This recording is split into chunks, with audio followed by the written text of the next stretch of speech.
د رمضان مبارک د استقبال لپاره دا هم یو ضروری او اهم شی ده چې مونږ تاسې دغه میاشتې په راتلک نه مخکې مونږ تاسې صله رحمي وکړو. مونږ تاسې خپلو رشته دارانو سره تعلق ښه جوړ کړو.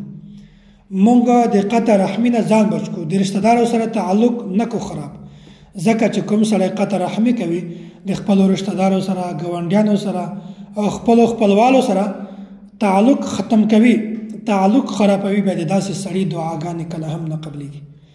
رمضان مبارک میاشت د دعا د قبولیت والا میاشت ده. مونږ وایو چې الله تعالی دې مونږ دعا قبول کړي او مونږ بیا داسې کوو چې په هغه میاشت کې مونږ قطع رحمي کوو.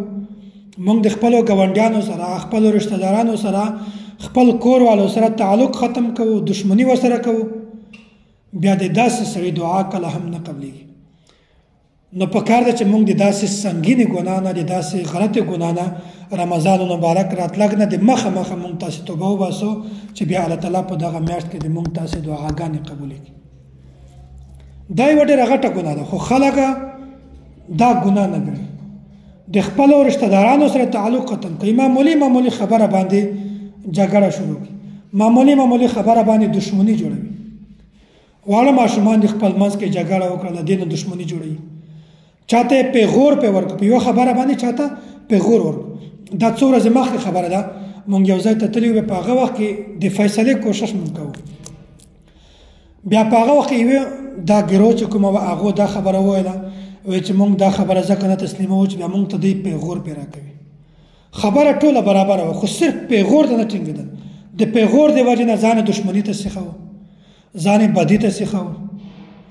ولې ظالمه داسې کارونه کوي؟ معمولي خبره باندې خپل ځان تباه کوي، خپل کور وال تباه کوي، خپل جایداد، خپل نسلونه تباه کوي.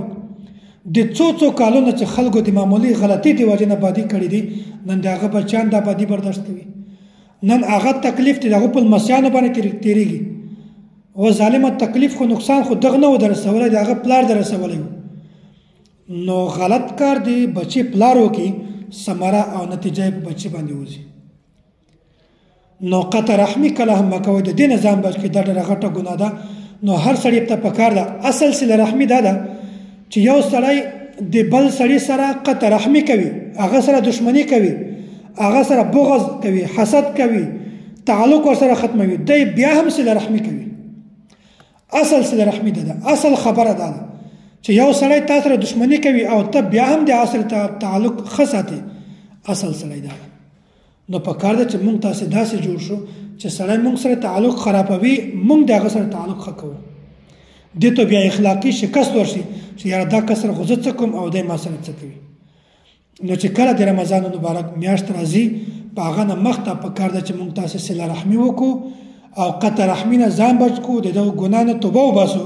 بیا به د دغه میاشت کې الله تعالی د مونږ تاسې توبه هم قبلوي او بیا په دغه میاشت کې به الله تعالی د مونږ تاسې دعاګانې هم قبلوي. او که چېرته مونږ تاسې صله رحمي نه وکړو، مونږ تاسې چا سره بغض ساتو، دشمني وکړو، تعلق ورسره ختموو، بیا په دغه میاشت کې د دعا د قبولیت کله هم تاسې تصور او سوچ مه کوئ.